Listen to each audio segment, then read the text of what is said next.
Good morning, everybody. My name is Jason Castor, and I am the Chief Business Development Officer for Parsons, Bailey, and Latimer. And I'd like to extend a special thanks to each of you for carving out some time of your morning to join us for our Back in Business Information Every Idaho Employer Should Know webcast series. Parsons has been putting on a number of webcasts recently during this COVID-19 pandemic, and we want to extend a special thanks to the Idaho Technology Council, Jay Larson, and Jess Furman for working with us today and inviting us to participate with them and co-hosting this webcast for all of you this morning.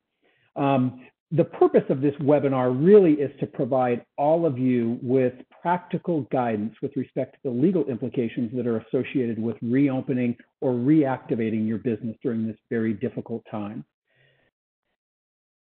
I'd like to go through the webinar format with you this morning. All of our lines will be muted. There will be Q&A throughout the webinar, and I'll address that more in just a moment. This webinar is in fact being recorded, and we will share this recording along with the presenter slide deck with you at the conclusion or after today's webinar. Typically, our webinar recordings take about 8 hours to download, so it may not be till tomorrow morning that you actually get the webinar and the slides, but we will circulate those with you. So it wouldn't be a webinar from a law firm without a legal disclaimer. So it's important that you know that today's presentation is a source of general information and should not be considered as legal advice. If you have any questions about how this relates to your business, you must consult with your legal counsel. Okay, now that we've got the formalities behind us, we want to start today's webinar off, and we want to invite you throughout today's presentation to submit questions via chat to me, the host, Jason Castor, or through our Q&A section. But we want this to be as interactive as it possibly can be. And we have some just general common questions that have been posed by Idaho companies throughout prior webinars that we've done. So to lead off with these questions, I'd like to introduce Jess Furman, the Director of Business Development for the Idaho Technology Council, to cover a few questions to kick off our discussion. So Jess, I'll turn the time to you. Great. Thank you, Jason. Good morning, everyone. It's nice to see some friendly faces out there. Welcome to Amy Lombardo, Sean Munson. We've got Christina Jepson and Jason Castor. I'd like to thank Parsons, Bailey, Latimer for presenting this information for us. ITC and PBL, as I like to call them, PBNL, have the same goal, and that's to help Idaho's businesses innovate and thrive. And right now, we're looking to get back on track. As we face these new societal challenges and prepare to get back to business as usual, it's a great time to ask such questions as we prepare to reinvent ourselves. And with that in mind, I would love to ask some questions that have come to light that some of our businesses want to know. So first of all, I'm going to ask this question of Sean. Sean, can employers be sued if an employee contracts COVID-19 at the workplace? Well, and that's an interesting question, and lawsuits have propped up all across the country. So that's a question that a lot of employers are wondering about and are concerned about. I think the basic answer is, yeah, anyone can be sued for anything, but the real question is, would the lawsuit be successful and how can employers minimize their liability? And I think the most important thing for employers to consider about this question of if I'm reopening, how do I do it safely, is to be aware of the various guidelines from the federal government and local and state governments regarding how to properly distance and how to properly sanitize and clean workplaces. Centers for Disease Control, or CDC, has issued guidelines. OSHA has issued guidelines. The state of Idaho has guidelines, and to the extent that you, in various counties, have also issued guidelines regarding how to safely open and how to encourage employees and encourage customers to social distance and also how to properly clean the workplace. So I think if employers concentrate on becoming aware of those guidelines and following those guidelines, there's a very good chance that, if someone catches COVID-19 and they can trace it to the workplace, that if they bring a claim, that the employer will be in a good position because they can say, the standard of care was the federal guidelines and the state guidelines, and I followed those guidelines, so I met the standard of care, and I wasn't negligent in how I cleaned, the workplace and how I, manage my workforce, which is what the claims that are being filed across the country are, that, they're claiming that employers were negligent in not properly cleaning and not properly requiring physical distancing among their employees and their customers. But if employers follow those guidelines that we do have, they can be in a good position and point to those guidelines and say, this is what people told us to do, and we did it. Thank you, Sean. As far as minimizing liability, everyone is talking about masks. We've seen around Idaho that some businesses have employees wearing masks. Some do not. Some are above the nose. Some are below.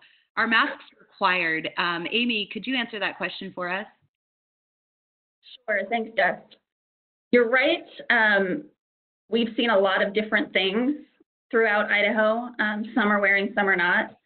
So technically, they're not required by the governor's order. But if you also want to look at the CDC guidelines and the OSHA guidelines. And what you would find is that'll depend on what type of employer you are, how much risk there is. So do you have a lot of employees with public-facing jobs, or do you have a lot of employees sort of in their offices? Can you social distance between employees or not? And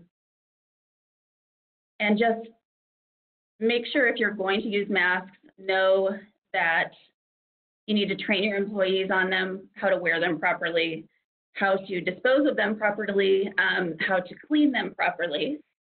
But the larger question, or perhaps the question employers should be asking, is not is this required, but what will this look like in front of a jury? Mm-hmm. Or what is it going to look like later when there is a positive case and I need to defend it? So the question you should be asking is, how is this, appearing to the world, and what is a reasonable measure to take given all of the guidelines? Okay, I appreciate that. So you were saying that the CDC and OSHA had guidelines out. Is there any way we could get links shared in the comments on that? Sure. Okay, perfect. That would be helpful. So another question we've had, as people are preparing to go back to work, everyone feels differently about when the appropriate time is. How should employers handle a situation when they have an employee who refuses to come back to work?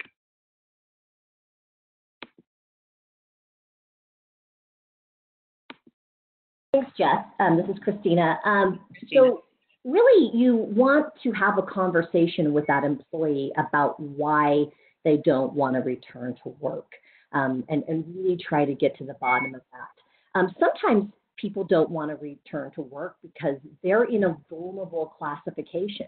They're an older employee. They have an underlying health condition that makes them a lot more susceptible to either catching this virus or having really bad results with this virus.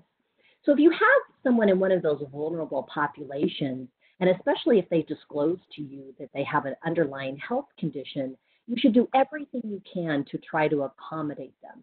We're really only going to be successful in this coming back to work if we can protect those who are really at risk.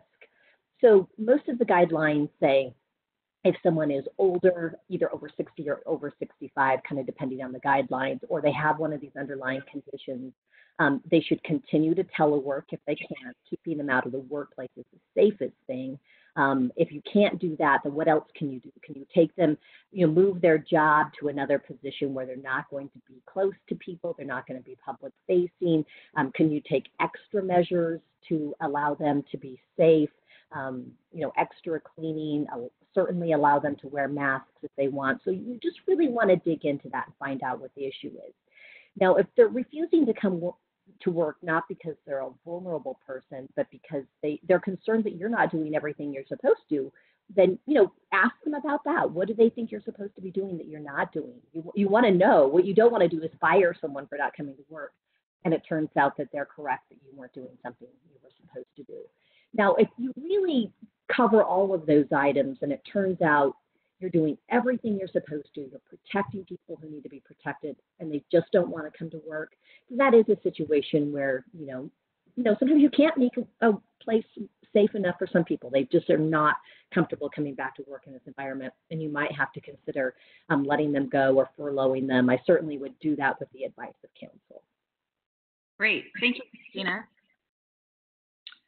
Okay, I have one other question. We come back to work, someone gets sick. What should a company owner do if they find out that an employee who has been coming to work has tested positive for COVID-19?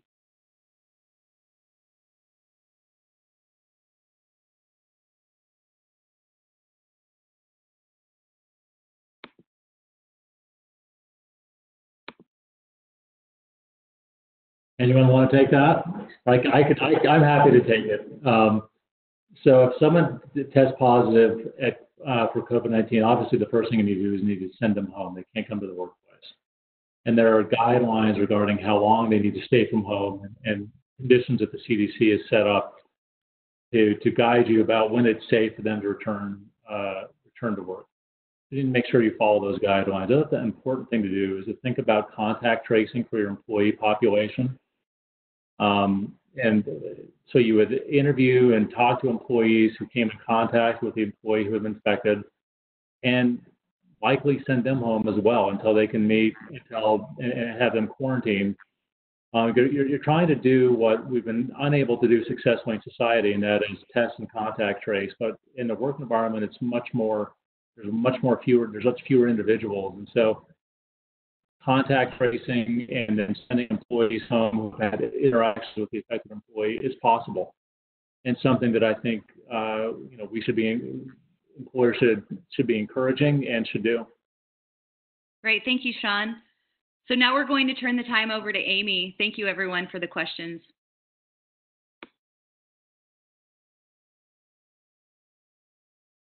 So I'm going to talk about the overview of Idaho law and the orders that are in place and what you need to do to make a written plan to come back to work so that you make sure you're thinking about sort of a range of things. The plan in Idaho is a 4-stage plan, and the caveat there is we need to be prepared at any time to go back to stage 1 if the case numbers increase, or go back to before stage 1 if the case numbers increase. So it'll be sort of a fluid situation. For employers, you need to remember a couple of things. Yeah, back, Jason, thanks. The main things employers need to do when telling employees to go back to work is to continue to encourage telework whenever possible. So if you can actually, continue to work remotely, many IT companies probably can for some period of time. That is the best option. And then you'll have essentially fewer things to do to get your place ready the longer you can hopefully try to operate remotely. The next thing is you can return employees to work in phases. And for all of these, you can only bring people back if the physical distancing, personal protections, and sanitation are feasible in your workplace.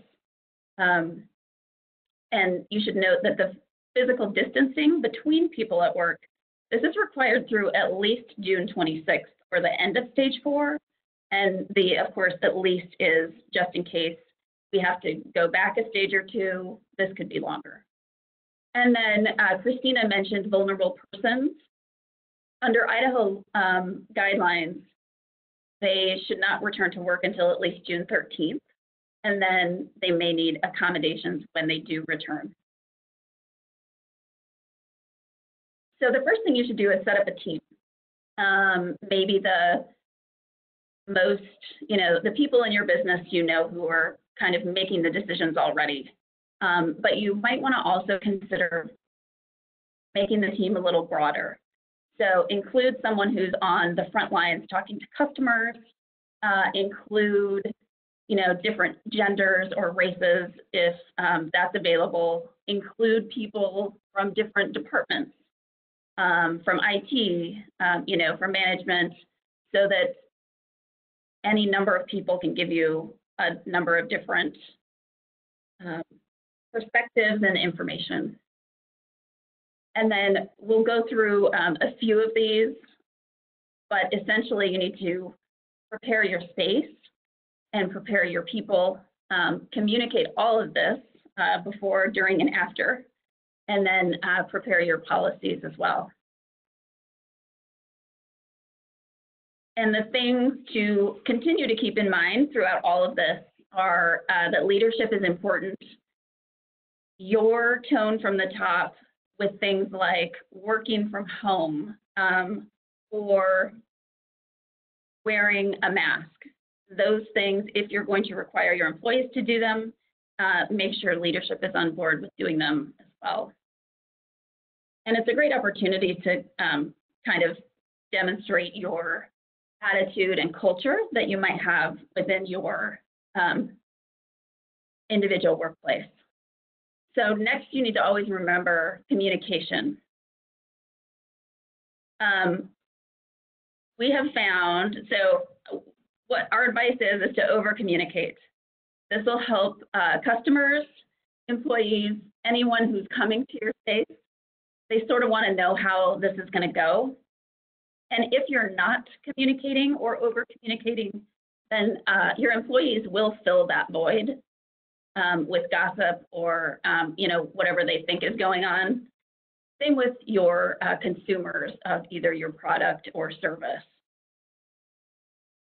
So over-communication gives you sort of confidence in your approach. You can manage expectations and kind of set the tone for reopening. Always continue to remember documentation. We'll mention this a lot, but document things like who is in leadership, who's making the decisions. Document, if you can, who's coming to work and when. Also, where they may physically be or where they may physically go. Because in case you need to contact trace later, you'll want some good records if you can get them on just who's been in your space. Confidentiality is always important. Christina will talk a little about this one. And then the mental health of your team. Not something that we very often focus so much on, but whether people are just annoyed with being inside or annoyed with the government or any number of things, there are a whole host of issues with mental health that you just need to be aware of so that you can keep your employees productive and hopefully sane. So the next thing you do is look at where your guidance is. So you, of course, want to look at the CDC, at the OSHA standards, state and local guidance. In Idaho, you want to look for local health district guidance. It is different on every, some of it is different from every health district. So it depends on the area where you're located. If you have an industry, they may have, your industry may have the best practices already published. They may already be saying, this is what we're seeing, this is what you should do. So again, this is all continually changing. It's challenging to stay up to date, but this is the way that you prepare yourself in the very best way to show that you are doing all of these things.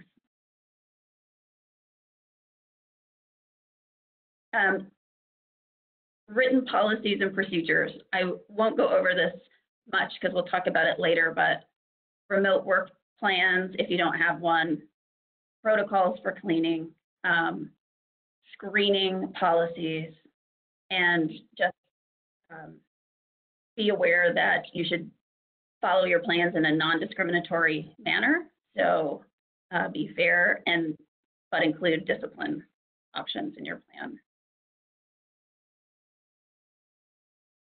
Then you want to prepare your physical space.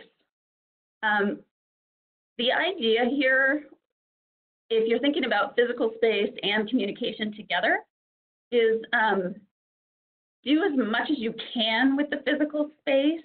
Like, this is your area. You don't want someone coming in who does have the virus.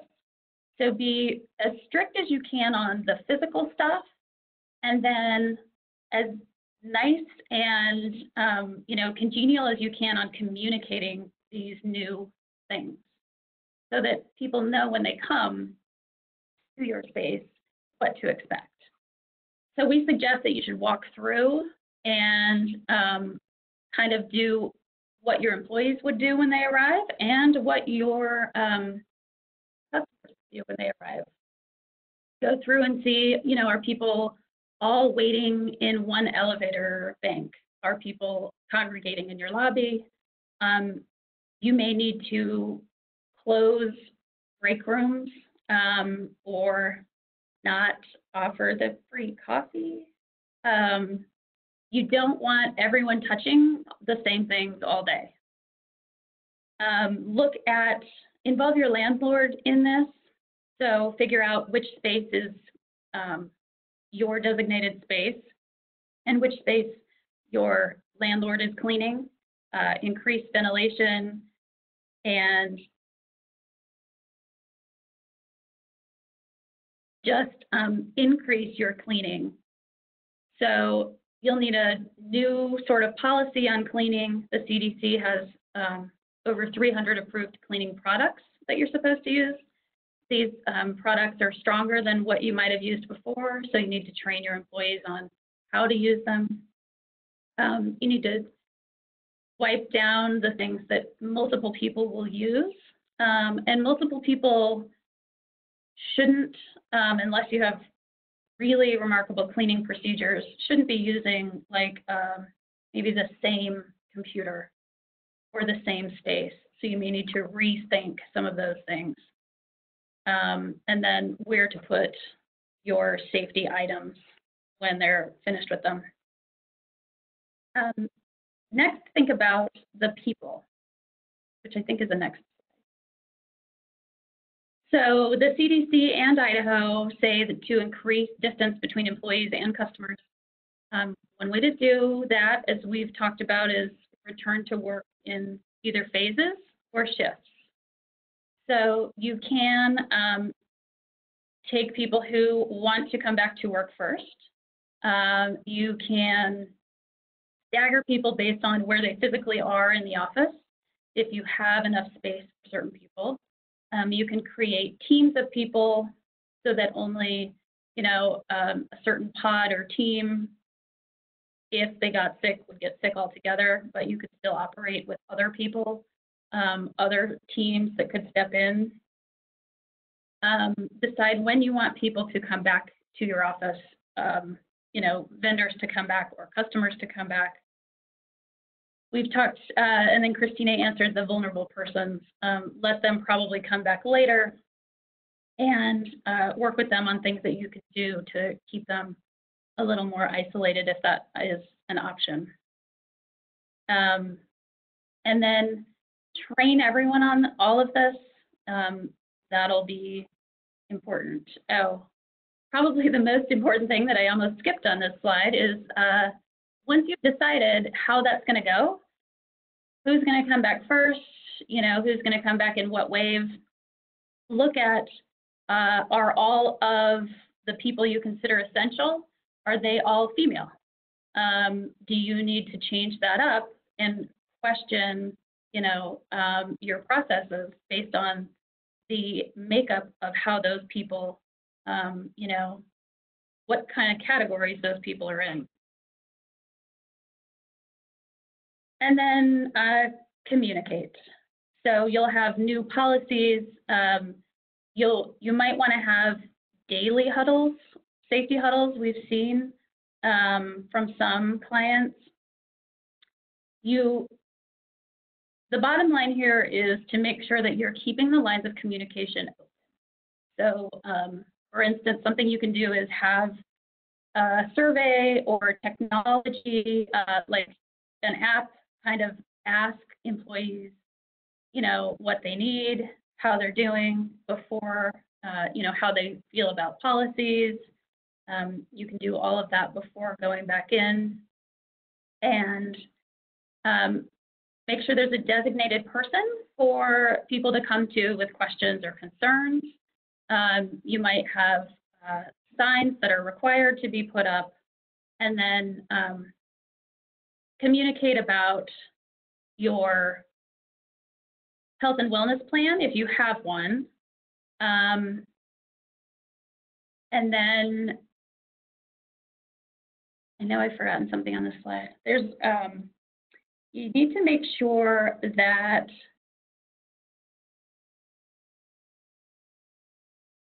when you have your daily huddles or your communications, that you're still physically spaced out from one another.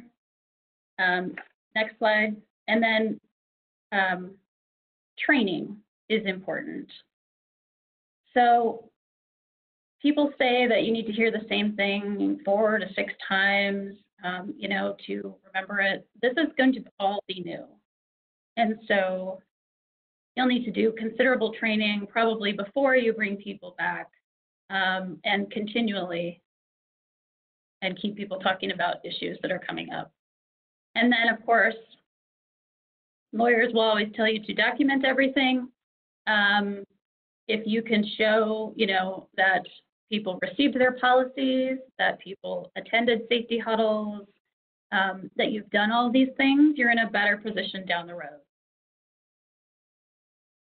I think Christina will talk later about about what questions you can ask your employees once they do travel. But just keep in mind that you should, have remote meetings, not plan big conferences, and check what the CDC says on those things. Then last, I've included just a quote from the governor's plan.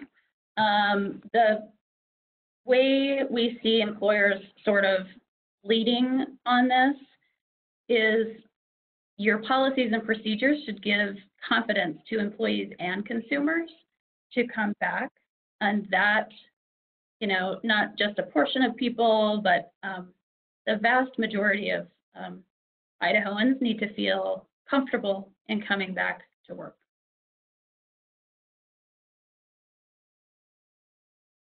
Great. Thank you very much, Amy. We're now going to turn the time over to Christina Jepson, who's going to do a deeper dive on screening and temperature checks. Christina? Great, thanks, Jason. So one of the most important things you can do as an employer is to try to keep employees who have the virus out of the workplace so they can get better and not spread the virus to other people. And that really means doing symptom screening, all kinds of symptom screening, including temperature checks. Obviously, ordinarily, we would not be telling employers to ask employees about symptoms, take their temperatures at work. That's something that the ADA would not allow. But in this environment with this pandemic, the EEOC has said that the Americans with Disabilities Act does allow this kind of screening in these very unusual times. And you really should consider doing screening, at the very least asking employees about symptoms. And you can ask them in a variety of ways. You can ask them verbally. You can use apps that ask the questions before they come into work. There's different computer programs, surveys, a variety of ways you can do that. And just also keep in mind that these are just tools. Just because someone does not have symptoms, does not have a fever, does not mean they don't have COVID-19. It improves the chances that they don't, but you still have to, do distancing and cleaning and all of that, because you can have asymptomatic employees. Okay, next slide. So just as Amy mentioned with other things that employers are doing, it's really critical that this screening is non-discriminatory. That means that it has to be applied to everyone, to managers, to employees, to everyone who comes into the workplace. And it's also important that if you're collecting this kind of information, that it's kept confidential. It is medical information. It has to be kept in a separate file and only shared on a need-to-know basis. You should keep a log if you're taking temperatures or asking about symptoms or exposure, But again, that log has to be kept completely separate from other personnel file information. Next slide. If you're going to do temperature checking, it's really, I think, helpful to have a written policy about what exactly you're going to be doing and what the criteria is for sending someone home. We can help you with a written policy if that's something you're interested in.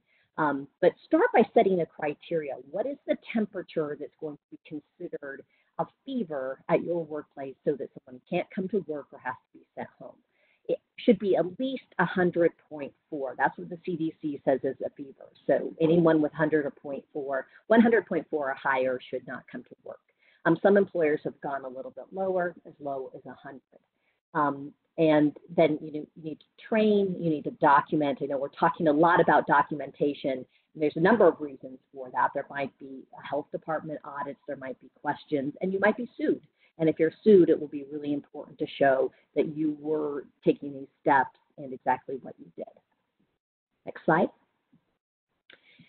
In terms of symptoms, there are a list of symptoms that we're checking for currently, and we can help you with one of those policies, but they're changing all the time as well. The CDC has its current a list of symptoms, but they've changed those a couple of times. And as this virus continues to go through society and we learn more about it, it's possible that additional symptoms will be added or deleted. So you need to keep up with that.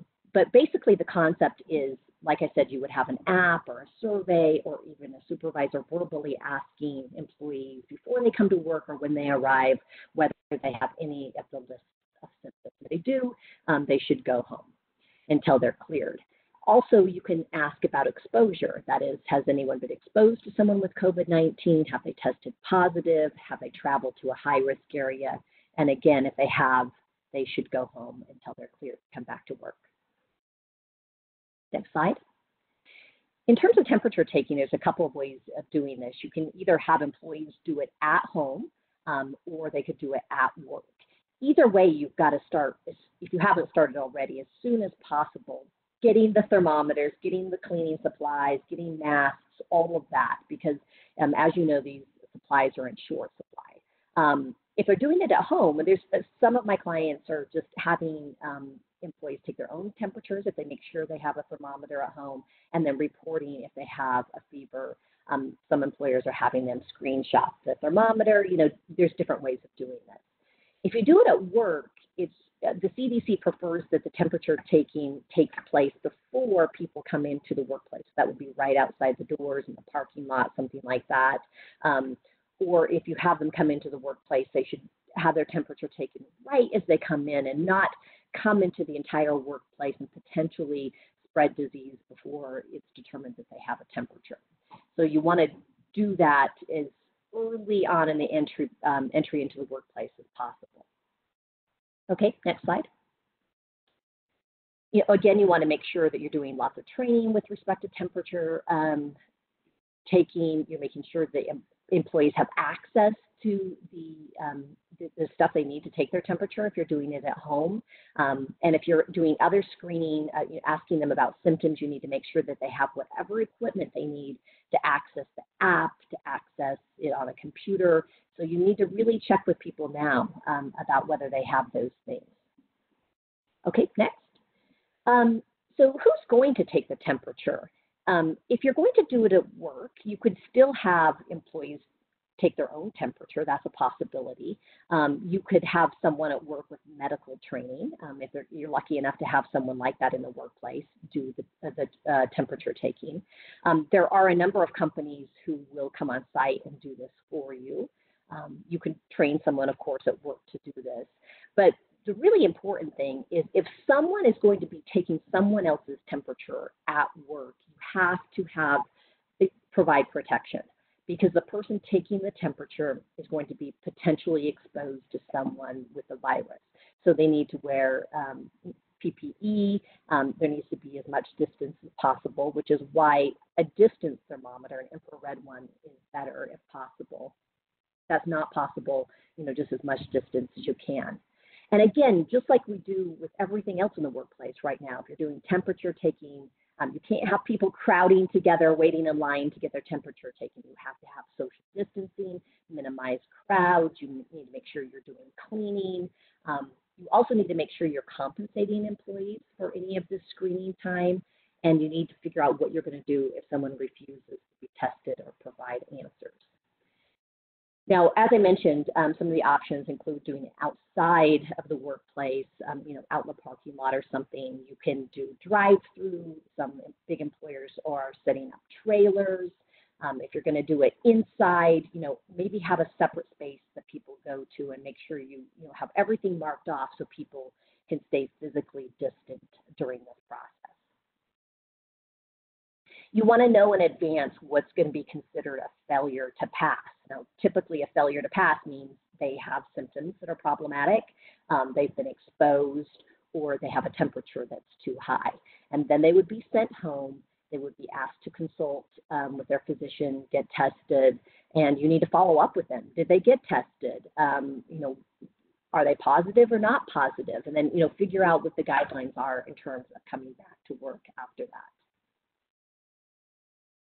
Now, right here in this slide, I've indicated, basically the CDC guidelines for coming back to work if you've been sent home in one of these situations. And there's a couple ways that can happen. One of them is someone is symptom-free and, for a period of time. The other one is that they get documentation from their medical provider about their ability to return to work. But you want to follow these very carefully so that other people are not unnecessarily exposed. Okay, that's all I have. Thank you. Great. Thanks, Christina. So I'm going to talk a little bit about the Families First Coronavirus Response Act. This was an act that was passed by Congress several weeks ago, and it was a statute that for the first time created a federal sick leave benefits that required private employers to have to give sick leave benefits to employees. It's all related to COVID-19. So again, this statute was just barely passed a few weeks ago. It is effective April 1st, 2020 through December 31st, 2020. We've had a few questions about this, but I think that the questions are going to be coming more and more as businesses open up and try to resume normal operations as more and more employees are coming back to work. And so I think this is going to be an important issue going forward. So who does it apply to? It applies to any employers with fewer than 500 employees. So there's a very limited exception for small businesses that I will talk about later on. But the key point is it applies to any employer with fewer than 500 employees. So even if you only have one employee or if you have two employees, this statute is going to apply to you, and you're going to be required to provide employees with certain leave benefits related to COVID-19. Another thing to be aware of, and if you haven't done this already, you need to do it immediately. That is, you need to post.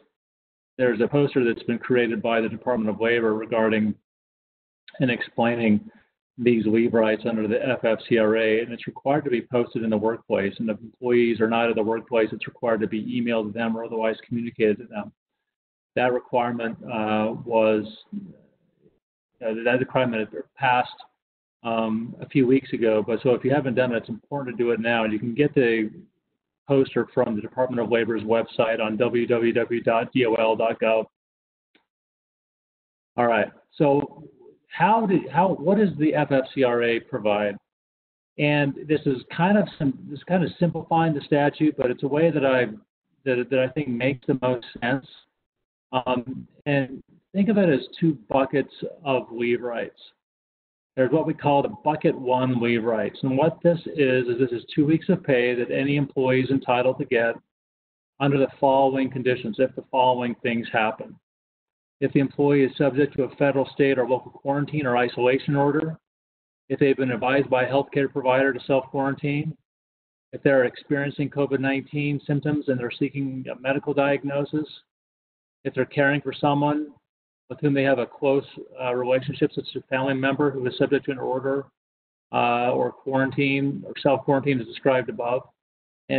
So essentially, if anyone's has COVID-19 or is subject to a quarantine order or has to take care of a family member who is also either subject to a quarantine order or has been affected by COVID-19, they're entitled to those bucket 1 leave rights.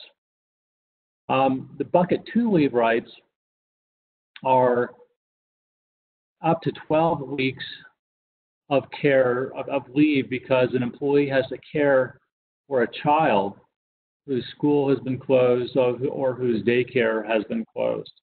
So if you have an employee who says, I can't come into work because my child's school has been closed or my daycare provider is no longer available, then that employee is also entitled up to 12 weeks of leave rights to take care of that child.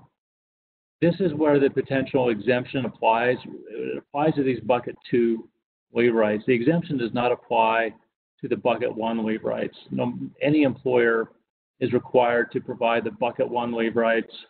But with regard to the bucket 2 leave rights, if you're an employer that employs fewer than 50 employees, and you can show that leave would result in significant economic harm, then you can be potentially exempt. That economic harm is there's a 3-factor test, and if any one of those factors can be established by the employer, then the employer doesn't have to provide the bucket 2 leave rights. And those 3 different tests, those 3 different factors are if providing the leave would make it so that the employer's income is less than its cost during the period of leave, or if the employee that's requesting leave has such valuable information or skills that to allow them to leave would be detrimental to the business, or if the employer cannot find other employees who are able and willing to cover for the employee who is requesting leave,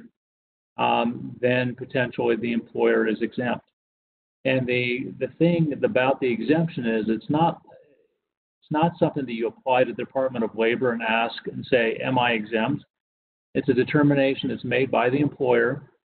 And then if they make that decision incorrectly, an employee later asserts that decision was made incorrectly, then it's resolved through a litigation process. But the employer is the one that an officer of the employer needs to determine and makes a certification that one of those 3 factors is present to claim the exemption for employers who have fewer than 50 employees. All right, so what are the leave rights? What do they consist of? The bucket 1 leave rights are full pay, so that again, that's 2 weeks of full pay. They're capped at $511 per day and $5,110 in total. The bucket 2 leave rights are 2/3 pay, and that's capped at $200 per day or $12,000 total. So the eligibility for the bucket 1 leave rights, that eligibility is immediate. If the employee is hired on day 1, they're eligible for those leave rights on day 2. Or actually, if they're hired in the morning on day 1, they're eligible for the leave rights the afternoon of day 1. The bucket 2 leave rights require the employee to have been employed for 30 days, except for the initial 2 weeks, which have the same eligibility requirements as the bucket 1 leave rights, and so they're immediate. So in other words, if you have an employee who is claiming that they need to take care of their child because the child's school has been closed, and for the first 2 weeks of those leave rights, they're immediately eligible. It's the later 10 weeks of those leave rights they have been employed for 30 days. It's kind of a confusing and a little bit awkward kind of dividing line, but that's how the statute does it. Another thing to think about or to be aware of with regard to bucket 2 leave rights is that even though you potentially have up to 12 weeks, if that employee has taken FMLA leave for any period of time, it can reduce, prior to taking the leave for taking care of a child related to COVID-19, that can be potentially the amount of time that they have to take care of the child because the school has been closed or the daycare center has been closed. that amount of time can be reduced by the amount of time that the employee has previously taken for FMLA. And the reason why is the leave rights related to taking care of a child whose school has been closed or whose daycare has been closed is an extension primarily of rights that employees would have under the Family Medical Leave Act. That's the statute that was passed in the 1990s that gave employees the right to take leave to take care of a child who is sick, or if they themselves are sick, or another family member is sick. So essentially, Congress, for bucket 2 leave rights, it's generally an extension of the FMLA. And so if the employee has taken leave rights under the FMLA, then that period of time is going to be reduced and is going to decrease the amount of time that an employee has the ability to take the bucket 2 leave rights. The one thing that I want to just highlight, and I think is really important, and we've been telling employers this since the statute was enacted, was that it's really important to create a policy regarding the FFCRA leave rights. There's the poster that you can post from the Department of Labor. But that poster generally outlines how the FFCRA works. But there are a number of options that an employer has to manage the leave rights and manage how it's going to grant the leave rights under the FFCRA that are not included as part of the poster.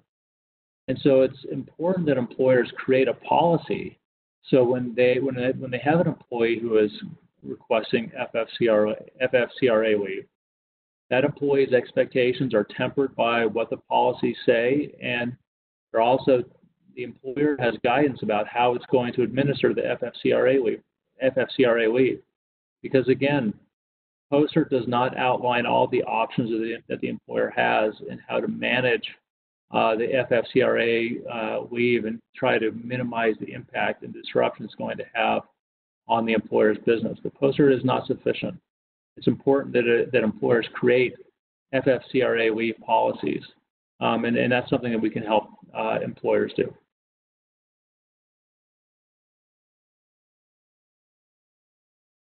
Sean, thank you very much, and thanks to all of our panelists, Amy Lombardo, Christina Jepson, and Sean Monson. We have a few minutes before we run out of time here today. We'd love to open up to any questions that attendees may have. You can submit those via chat to me, the host, Jason Castor, and we'd be happy to address any questions that you may have. We'll give it just a second and wait for questions to come through. Jason, I can also go over, I was trying to deal with the kid situation when the earlier question was asked about if or when employee is test positive.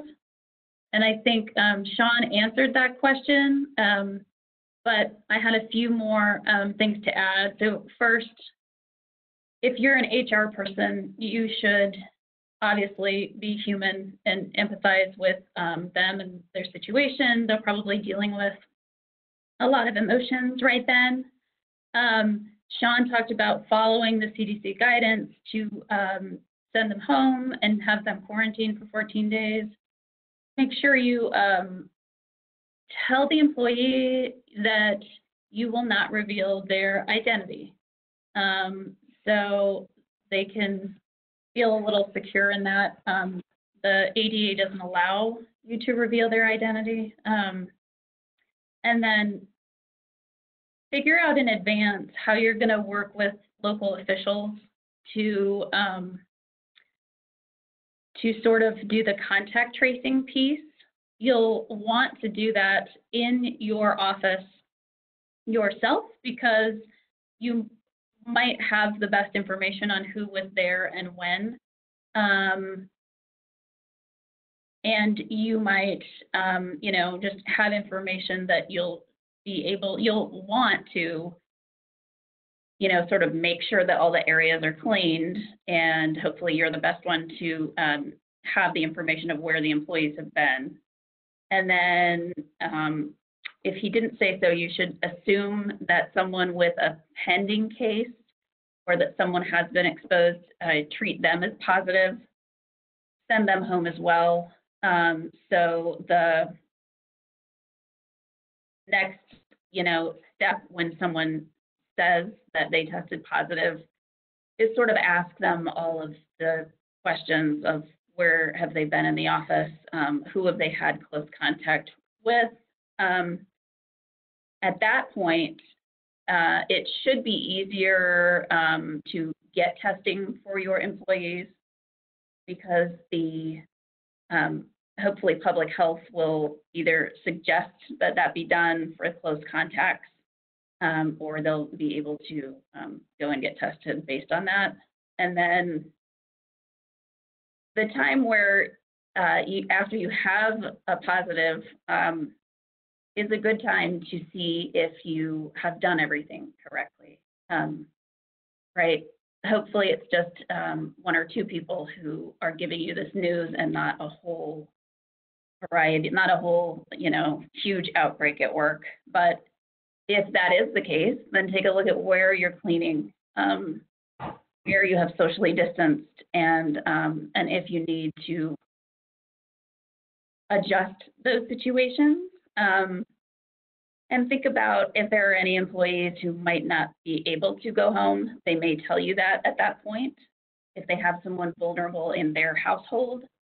So you might want to think about what to do in advance of that situation.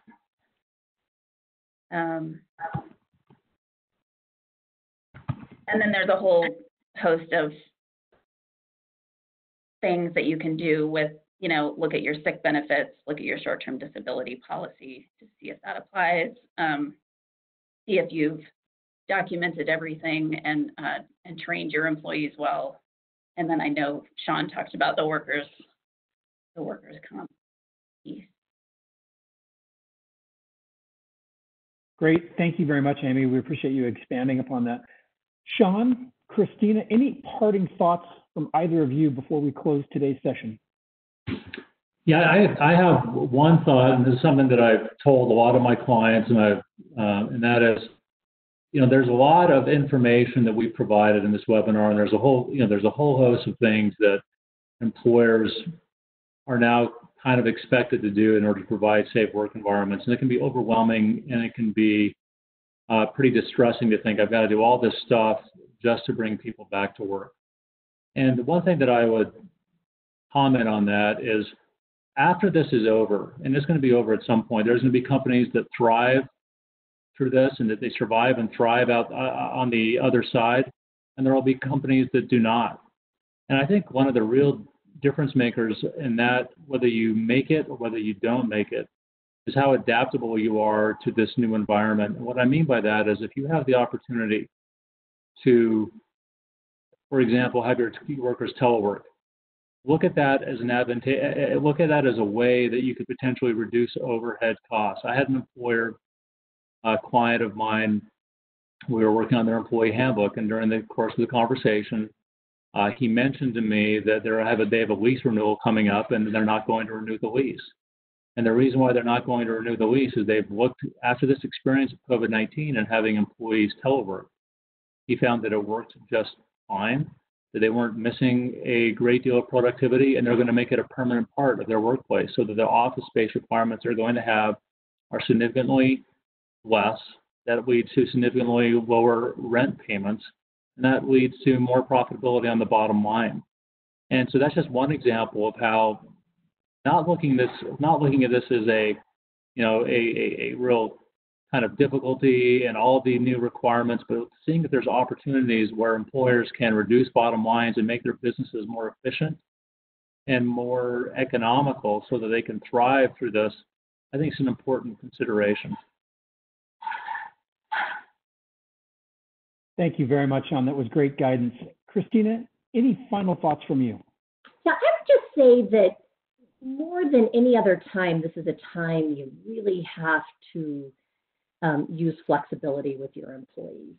Obviously, we have some very strange circumstances, and they're not just, whether someone's sick or not sick. We have parents who are trying to figure out how to come back to work, and yet they still have kids who aren't in school or kids who don't have childcare. Even as childcare opens, there's not going to be enough supply for everyone, because not all childcare is going to be reopening, and not all summer camps are going to be reopening, and not all schools are going to be reopening. So you've really got to work with employees. You don't want to lose good employees. You probably could hire someone easily right now, but imagine how difficult it would be trying to get someone new in the workplace right now and working with someone you've never worked with before. So, try to work with your employees, have conversations, try some different schedules, different flexible arrangements, do what you can to really get through this together. Everyone's struggling. Employers are struggling for sure. Employees are struggling. We've all got to, figure this out. So be comfortable working in the gray. It's not all black and white. Try to be comfortable, trying to figure this out as we go along until we get to the end of this. Thank you. Thanks, Christine. And in addition to the great legal guidance offered today, that was great practical guidance. So thank you very much. In closing, I want to extend a huge thanks to all of our panelists, Sean Monson, Christina Jepson, and Amy Lombardo. I want to thank Jess Furman and ITC for co-hosting today's webinar with us. And most importantly, I want to thank each and every one of you for joining us for today's webcast. We recognize that this is a very difficult time. We are here to help and assist you navigate your business through these challenging times. So please let us know if there's anything that we can do to assist you. As I mentioned at the beginning of today's presentation, for those of you that may have missed this or joined late, today's slides will be shared with you along with a recording of today's webcast.